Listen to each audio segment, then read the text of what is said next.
Imagine running down a muddy battlefield, your axe gripped firmly in your hand. You let out a roaring battle cry to steel yourself for the upcoming battle, barely audible over the thunderous march of cavalry. Your allies, inspired by your bravado, join in on the shouting. Then, in the middle of the field of battle, two armies meet. What ensues is the clashing of iron, the spilling of blood, and the screams of dying men.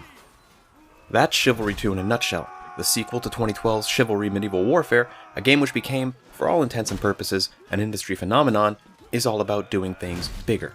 It definitely builds on what made the original so unique and enjoyable to play.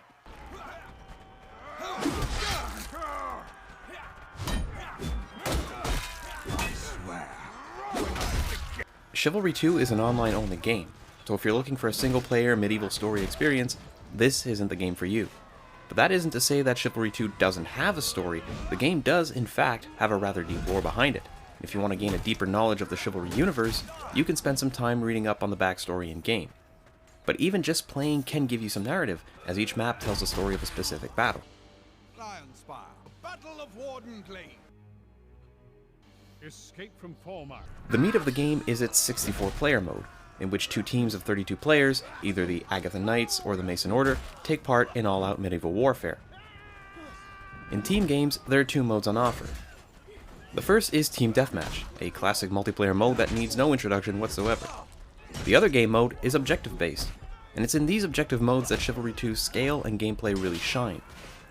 Every objective map features multiple stages for attackers and defenders. So for example, in one stage of a game, attackers might need to escort siege towers to a city's wall while the defending team tries to stop them. And if the siege towers get to their location within a time limit, a new objective stage begins.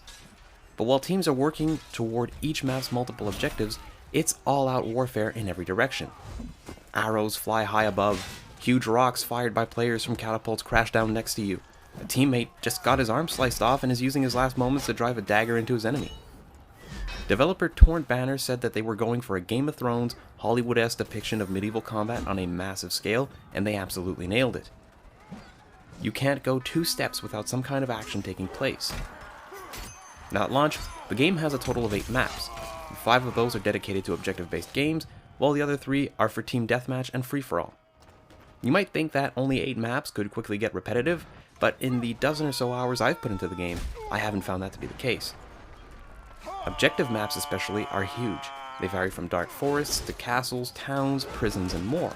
And there are usually multiple routes that you can use to your advantage, and you'll generally be more worried about being flanked or snuck up on, rather than wondering about how many times you've seen the same town center. Chivalry 2 has 4 primary classes to choose from: the Cowardly Archer, Vanguard, Footman, and Knight. As you play and gain levels in each class, you'll unlock subclasses. Each primary class contains 3 subclasses for a total of 12 options. Of course, each primary and each subclass has its own uses and strategies. So for example, a Vanguard Raider can carry 2 primary weapons, whereas a Vanguard Devastator has access to the game's largest weapons. As far as weapons are concerned, there's certainly no lack of those. There are over 40 weapons in game, from spears to axes, swords to warhammers, and more. On top of that, there are 20 different large and medium shields. Customization is also very in-depth. You can fully customize your soldier with a wide variety of options. From their physical appearance down to their armor and heraldry, you can create your very own medieval hero. Things are a little less in-depth for weapons though, since you mostly get new looks by leveling up a specific weapon type.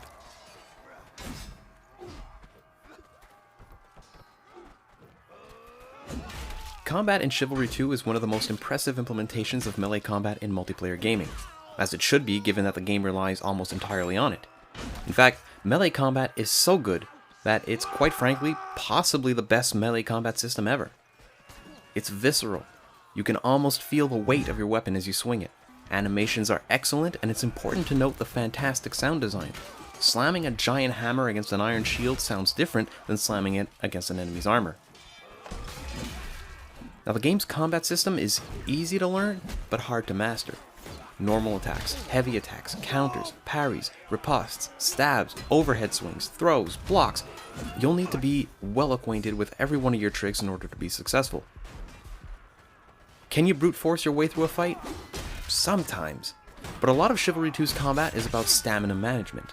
A lot of actions will steadily drain your stamina, and if you run out of it, you're pretty much useless and extremely vulnerable. Thankfully, the game has a very user-friendly approach in mind when it comes to the mechanics. You can go through a tutorial to get used to the basics. Entering matches, you'll always have helpful hints when you spawn. The game also lets you choose which perspective you want to play in. Now the default mode is first person, which really makes you feel like a soldier in the middle of a battlefield. However, you can switch over to third person, and it goes without saying that the third person perspective has a huge advantage over its first person counterpart in that you can better view what's going on around you, especially behind you, and it can help avoid, or at least manage, sneaky players trying to attack from behind. And finally, it's important to underscore how many options a player has during combat. So for starters, you can throw pretty much everything you get your hands on, from weapons and shields to rocks and even horse manure. And you might be wondering why you would throw your primary weapon. Well, you can use that to finish off a retreating enemy, or even go ahead and surprise a foe who's charging you. And maps are littered with objects to pick up and use. Other weapons, chickens, manure, even enemy heads. And if you want to do more damage, you can hop on a ballista or a catapult.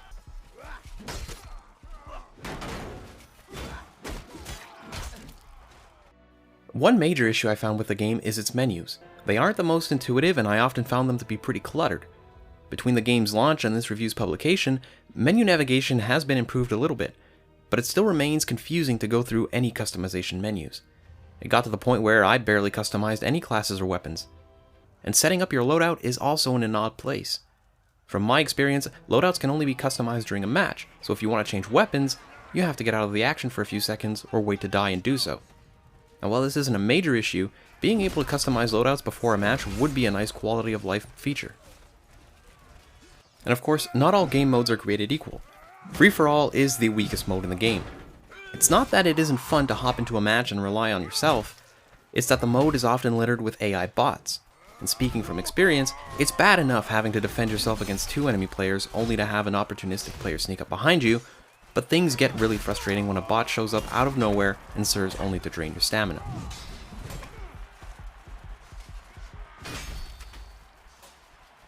It would be too easy, not to mention reductive, to describe Chivalry 2 as Battlefield with swords. The game does its own thing, it has its own personality, its own unique ideas, and it's an absolute blast to play alone and with friends. That being said, it remains an online-only game, so if you aren't a multiplayer gaming fan, this just isn't for you. You also have to be ready to devote some time to learning the intricacies of combat, otherwise you won't be too successful. But with that being said, Chivalry 2 is a worthy successor to the original. It builds on everything the first game did. It successfully melds visceral action with a great sense of humor. And now if you'll excuse me, I have to go teach those archers how real combat is done.